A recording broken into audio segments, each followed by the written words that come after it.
Well, good morning. Yes, you catch me with no makeup on, and I'm still in my bathrobe. So let me flip the camera around, and I'm going to show you this Christmas card that I created for a swap with Denise Waddell's group. So I'm going to turn this back around, get you set up. There we go. Alrighty. Anyways, get my camera situated here. There we go. All right. So I'm going to show you creating with Perched in a Tree. This is a Christmas favorite. It was in the last year's mini and it transferred into the annual catalog. It also has dies that goes with it, but I'm not using the dies today. I'm just using the stamp set and the images. Okay. First off, I'm going to use this beautiful paper. Hello, Susie. Anyways, hello, Teresa. I can see y'all on the screen. This is in the mini catalog. It's called Winter Meadow. I used 2 sheets. So this is what's left after I punch the circle out. You have this one, and this is the back side of it. And then here is the one that has the deers. It's great for scrapbooking. You can see those deers, the shadow, like nighttime. Hello, ladies. And then this is the back side. This is the back side, and this is the front side. So this paper is great for card making, scrapbooking, as well as paper crafting for gift packages and everything. And here is the fall trees and the blues theme. And then that's the back side. It's kind of not showing up very good, but it's a very light smoky slate watercolor look.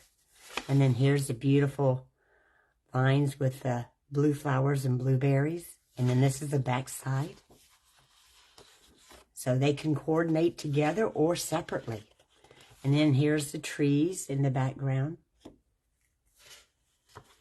And then this is the back side of that. Just like a watercolor splash. So let me move this out of the way so we can get started. And this will be recorded, so if you want to watch it again, you can. So first off, we're going to start off with the paper. So I'm using the thick white cardstock, the basic thick white, and it's cut at 5.5 by 8.5. So we're going to make it as a book fold. I'm going to go ahead and fold this in half. You just line up your 2 corners, and then I just press in the center. Then I'm going to use my bone folder to make a perfect, firm, crisp fold. And then I'm going to put that to the side because we don't need that right now. Next, I cut this out at 4 inches by 4 inches, which gives you 9 to a sheet, which makes 18 cards. We have this new circle punch that's in the annual catalog. And of course that glare, it's a 2 3/8. A lot of you who have been stamping with me throughout the years, we have had every size of circle. So those of you who have messed the circle punches that have retired, in the space set, there is a circle for every size. So if you don't have those, that's where you can find them. But we do have the 2 3/8. We have the 2 inch. And of course, I'm showing the old punch, the 1 3/4. The 2 inch and the 1 3/4 are in the online store. So just to give you a heads up. So what you're going to do, since I don't have any more of this paper, I'm just going to have to re-show you by doing it. I just made sure that my berries were facing the right direction. And I slid my punch in. And I made sure it was even on this side and this side. Push the paper till it stops, and then you just punch through. And then I'm going to use that extra circle for another card, the ones I showed you earlier. This one, I can use them on another card. So don't throw those away. They can be used for something else. Now I'm going to put that to the side. Next, we're going to show how to do the first set of layer. So I cut Berry Burst was an old in color, and it has returned into the core colors. So those of you that have Berry Burst, but keep in mind, my pad went bad. I still had it, but the reds, the purples, the blues, for some reason, after a period of time, especially if you're not using them, they go and they start turning like a funky mold color. Don't use them. Don't re-ink them. Just get yourself a new pad. If you have the re-inker, I suggest buy a blank pad. You can buy the blank pad or a blank spots. They sell both of those in the annual catalog. So, anyways, when I created this card, oh my gosh, I didn't realize that Rich Razzleberry retired. Oh gosh. So I did all my cards and it's like, So Berry Burst is the color I'm going to use to show y'all today. And the first thing you're going to do is we're going to go and take this and mount this to this. And I use the Tombow multi-purpose glue. The reason me using this, it's easier to position. Just don't get too close to your top edge because it will seep out. And you're just going to go around the edge. And then I just use a little bit around the circle area. And if you lay your glue down sideways, you don't have to worry about screwing the lid back on. But don't have it vertically up because the tip will dry. So the narrow edge is going to be placed at the top. And then I'm just going to lay this right in here, even. I forgot to tell you the measurements on the Berry Burst.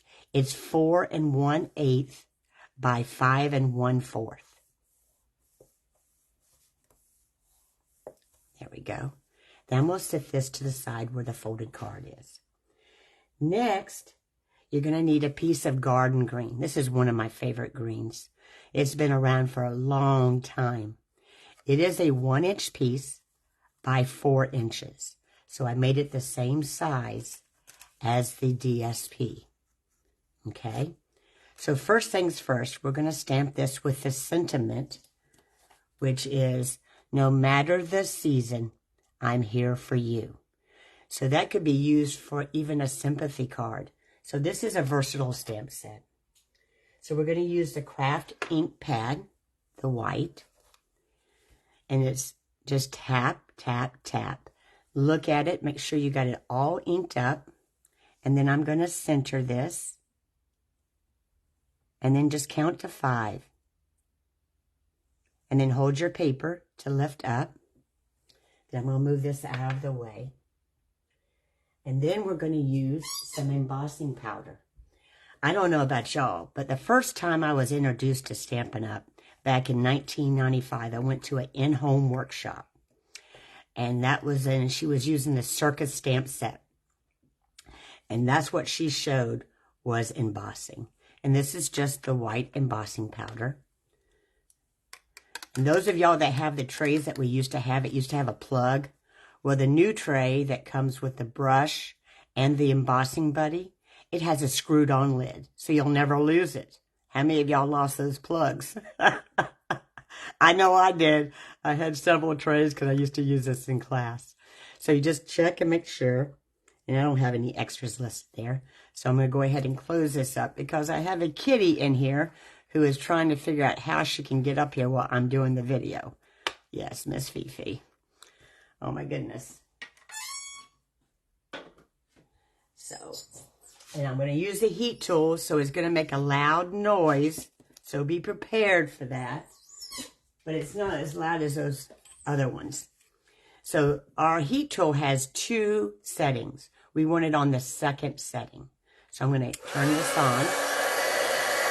I'm just going to hold this with my paper snips. And this is just going to heat it up. And what it does, it melts the powder to the ink. And it becomes vibrant. You can overheat your embossing, so start from one end and work across. Don't do this. That's not good. Just start from one side to the other. And then we're going to let that cool off, because we're going to go and emboss that with this beautiful embossing folder. It's the Cascading Ruffles. So I'm going to show you that. That should have time to dry. I'm going to bring in the embossing machine. And it doesn't matter which Big Shot, which type of die cutting machine you use. Just remember, when you're doing a 3D embossing folder, it's just plain platform. Then I'm going to do it where I want the waves to be vertical. And whenever you put your embossing folder in your machine, make sure, let me see if I can get this in the picture. I just knocked something down, but it doesn't matter. You want to make sure that your paper's not up to your fold, because it will cause your embossing folder to crack. So make sure it's in the center. And then we're going to use number 4, 1 and 4, or it's called a 3D platform to go on top, depending on what type of machine you're using. And we're just going to roll it through there one time. You don't have to back it up. And yes, it is supposed to make that popping sound. That's normal to par. And let me move this all out of the way so it's not in our way. And then I'll show you what it looks like. Here we go. Let me move this out of the way. So you see those ruffles? Well, we're going to enhance that by using the blending brush with the garden green. So when you use a blending brush, this is a mini, I'm going to show both. It doesn't matter which size you have. You start off the paper, and you're just going around. Start off the paper again. Otherwise, you may get a big dark spot, which is definitely not what you want after you took the time to emboss this. Oh my goodness. But it really enhances, it shows the embossing folder. Plus it gives a sponged edge, soft look. We used to have the regular sponges, but these do such a better job. So, believe me. So I'm going to bring that up so you can see. See how it just gives it. So I do suggest, because we emboss this, you want to go back over the embossing area with a tissue to wipe off that water-based ink. See, it had a little bit left in the residue. All right. So now we're going to go and place this here. So I'm going to turn this over and add the glue. Whenever you do dry embossing, you definitely need to use dry glue or tear tape. It doesn't like the dry adhesive. It will raise back up. You don't want that to happen when you send this card to a friend. And then we're just going to lay this in here. And then I'm just going to place it. See how it gives you time to get it situated where you want it. Then I just turn it over and rub. And there you go. Now, next step is we're going to take this beautiful ribbon. This is the Moody Mauve ribbon that's in the annual catalog. So you only need about 5 inches. And when I'm making Christmas cards, I already pre-cut one, so just showing you. So what you want to do is you want to take your tear tape and you want to put it on here. And you don't have to go all the way across. You only need to go on the ends on each side. Just don't get close to the outside edge of the ribbon, because then you can't peel it up. See how I just grabbed that thread? Yeah. So you want to rub that real good. And then you can peel this off. Now turn around and take this off on this side. And if it doesn't want to peel, that means I didn't rub it enough. There we go. All right. So I'm going to add this to here. So you're just going to lay this on here.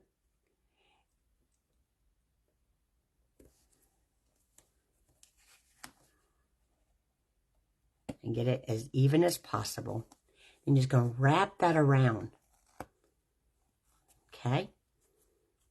Now, on the back side, I'm going to add a little bit more tear tape because I don't want to put wet glue on the ribbon. And put it on this side.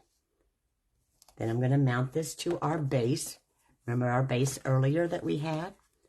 So you just rub this and peel this off. Sometimes you want. And you take your pick tool helps get this up too. But you know, you want to make sure that you've rubbed and make sure you burnish that so that way it stays on. Your cardstock and not come off on the ribbon. Oh my goodness. It's being temperamental with me today. Okie dokie. So, hello Cassie. How are you? Okay, you're going to add this on here. And if I forget and don't catch somebody's name, I apologize. But keep in mind, I can't look at the screen and do this too and be decently demonstrating.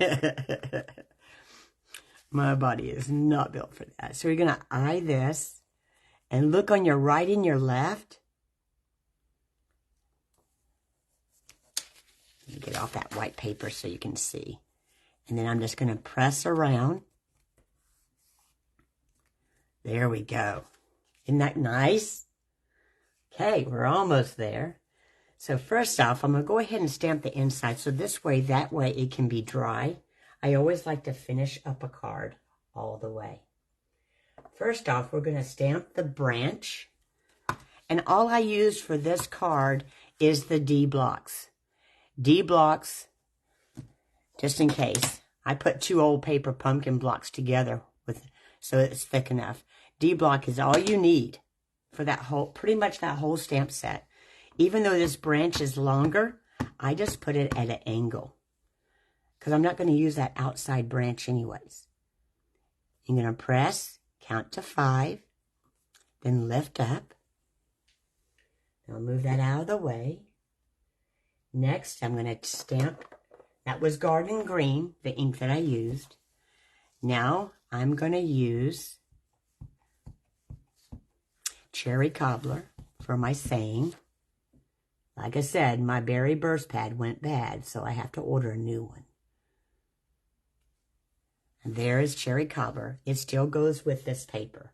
So you don't have to have new colors. If you've got the other colors, you can still use it. So we'll close this up. So I'm done with it. Next, we're going to take the Balmy Blue. And I'm just going to stamp this light blue spot right here. There we go. And that part is done. So there's your inside of your card. And of course I get ink down here. And you say, okay, what do we do about that? Well, I ain't going to really worry about it because then I can just sign down there. But, you know, you can't help getting ink on your fingers, that's for sure. So I'm going to let that dry.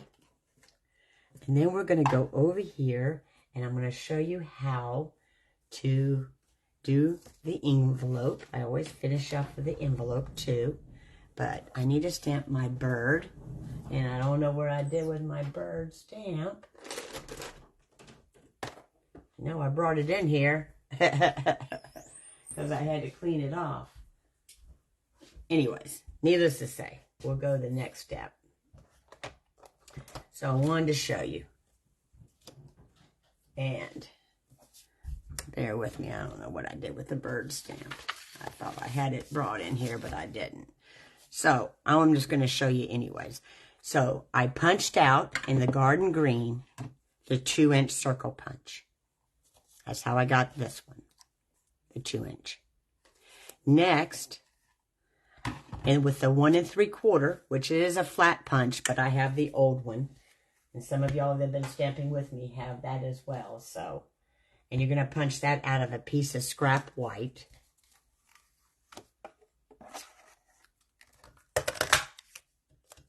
Okay. And let me get that bird stamped. And I apologize, but I cleaned it off. And I think I left it in the bathroom. Hold up. I'll be right back.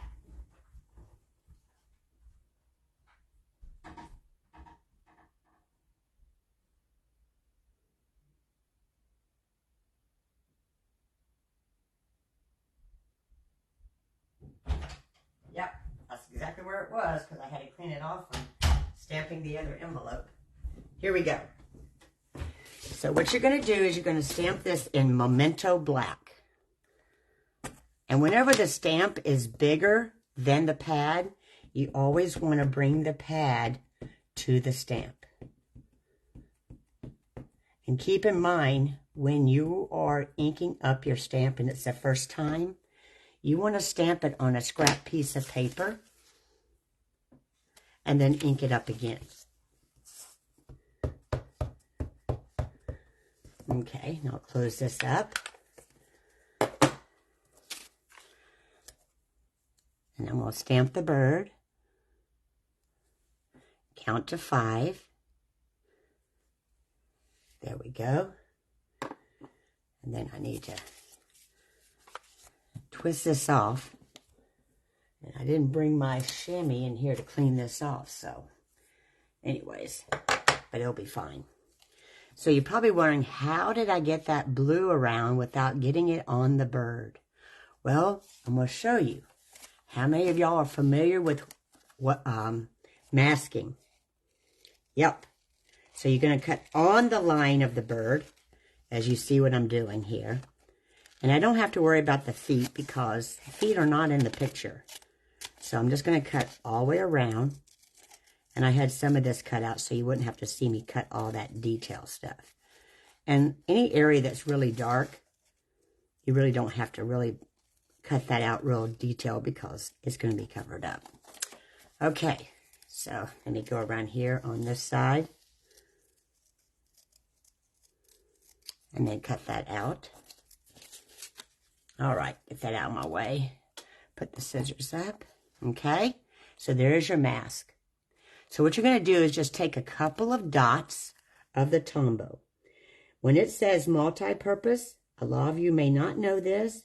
If you put a couple of dots on something and let it dry, hello Wilma, hello Patty. Anyways, just let it sit for a moment. It becomes translucent. That means it's repositional. So what I'm going to do is quick up the process. I'm going to take this tissue and blot it. So that way it doesn't become permanent. It can be permanent or temporary. So we're going to take this, place it on the bird, just like that. Now I'm going to bring my scrap piece of paper here. And we're going to take our balmy blue ink pad. And now I'm using the bigger blending brush. So like I said, it doesn't matter whether you have the minis or the bigger one. They both work. But just keep in mind, when you're using these, don't use all the pressure on the handle because they will break. Put your finger up here at the top. And what you're going to do is you're going to start off the paper and go in a small circular motion all the way around. And you get it to the color that you like. Hello, Patty. I saw you earlier. There we go. And then you're going to just remove this mask. And you can keep your masks with your stamp set. So, which is what I'm getting ready to do. I'm going to place it in here. Because I'll probably create this card in class with the other backgrounds. And just lay it in there. So just in case I didn't say anything. When you get the red rubber stamps, you have to pop them out. Keep your foam piece that you pop the pieces out and lay it in there because it holds the stamps in place. And then this sheet that had the other stuff on it, there's a waxy side and a paper side. You want the waxy side facing your stamps. Just a hint there. And you can either place your dies inside if you get dies. I just tape them on the back with a tear tape and face the case this way. And I use these magnet sheets that are called heater vents. They come 8 by 15, 3 in a package. And then I just cut the sheet on the 15 side at 5 and 5, and then turn them and cut them at 4, which gives me a total of 18 sheets to mount my dies on. So let me move this out of the way, and we're going to get busy to color and close this pad up. We're done with it. All right, next step, coloring the bird. So what I did is I used the smoky slate, but I just used the light one. I just want to add a little bit of color to the bird. One, I'm going to enhance the eye area. And I'll hold this up to the screen so y'all can see it. I can't color and hold it up in the air, but I will show it to you afterwards. I'm just going to highlight some of the areas on the feathers and just do this. Just remember, when you're doing Christmas cards, make sure, if you don't want to be sitting there and coloring for 4 or 5 days, choose an image that doesn't need that much coloring. Or highlight what you do like to color, and it doesn't have to be the whole image. You don't have to do the whole thing. You can highlight what you really want to stand out. And that's what I'm doing here. I'm just highlighting the bird's feathers. And then I'm going to use a blending brush with the petal pink to do on the breast of the bird and highlight on the wing. And that's all the coloring I did was right there. Then I'm going to bring in the petal pink. Just to enhance, in case any of y'all are not familiar how to open the pad, you're going to pull up and you're going to slide in. And because I only had a couple people watching the other day, and when you get a brand new pad, they do stick. Just take your Q-tip, run on either grid with a little bit of Vaseline or chapstick. Either one will work, and it helps slide the pad. But you don't have to close the pad if you want to use it too. You can leave it wide open. They're designed both ways. So I'm using the petal pink. I'm going to blot off on my paper. And I'm going to small circular motion. Just add some color. And then just add color here. It doesn't have to be much. Okay? I want that brush just a little bit darker. There we go. All right, so there you go. See? I'll bring it right there. That's all the coloring I did on that. I'm going to close this pad up. When you close it, you just pull, lift up, close up. Okay, next thing. Now we're going to put the card together. My suggestion is when you go to mount your circle to the green, you want to put the glue on the white piece first. And I just did. Try not to go too close to the edges. And it's kind of hard to see, but I have it right here. I'll show you on the green too, but let me get this mounted. Okay. I gotta hold it up, y'all. I'm sorry. Okay. You just center it and then just hold it in place till the glue sets. Okay. Then you're going to turn it over and see on the green, you'll be able to see it. I'm going to add the glue. You can't add too much. And then just do a little bit in the center. Try not to get too close to the outside edge because it does seep out. But it does spread, so you don't have to really worry about that. So I'm going to lay this in this window. And then just put it where I can center it and see the best. And then press. There we go. Now, to finish this card up. Yes, I got to add some beautiful jewels. And they are the iridescent rhinestone basic jewels.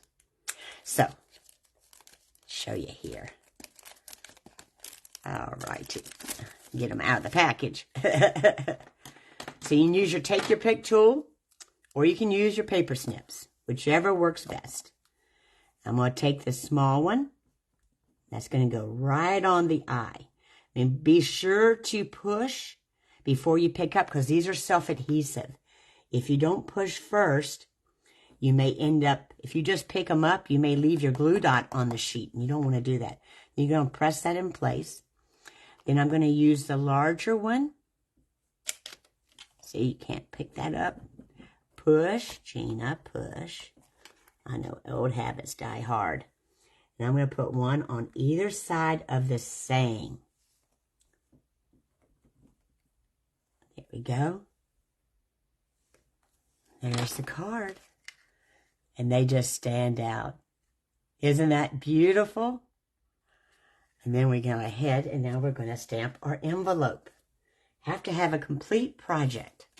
And move those rhinestones out of the way. So I'm using the basic white standard size envelope. This is for A2 cards. And then I'm going to stamp the bird in cherry cobbler. So move that over there. And then I don't have to worry about re-inking this, but do check. And the newer pads are foam base. A lot of us are used to the old cloth base, and then they went to cloth and to foam when they had the craft pads, and now they're back to strictly foam based pads. And then you just look at the stamp and make sure it's all inked up. I'm not going to put the whole image on. I'm just going to stamp it just like that. And then you can address it. And just remember to pull. This is a brand new pad, so you can see. So I'm going to give you a heads up. On the back side, they have labels, okay? So the first one was cherry cobbler, and the bottom one was blank. So I put cherry cobbler, let me turn it around, here. And then on the inside, I put it here. So when you have the pad open and you're not sure what color you're using, you can see that. That's it, just easy access there. So, well, I want to thank y'all, everyone, for joining me today watching this. I will get this posted and then have all the measurements and stuff. But I have a paper pumping class at noon, a demonstrator gathering at 4, and my kids Zoom at 7. So it probably won't be till later this evening. But the video will be live, and it's recorded. So thank you so much for joining, and make your comments and let me know what you thought of the card, and have a wonderful day. Bye-bye for now.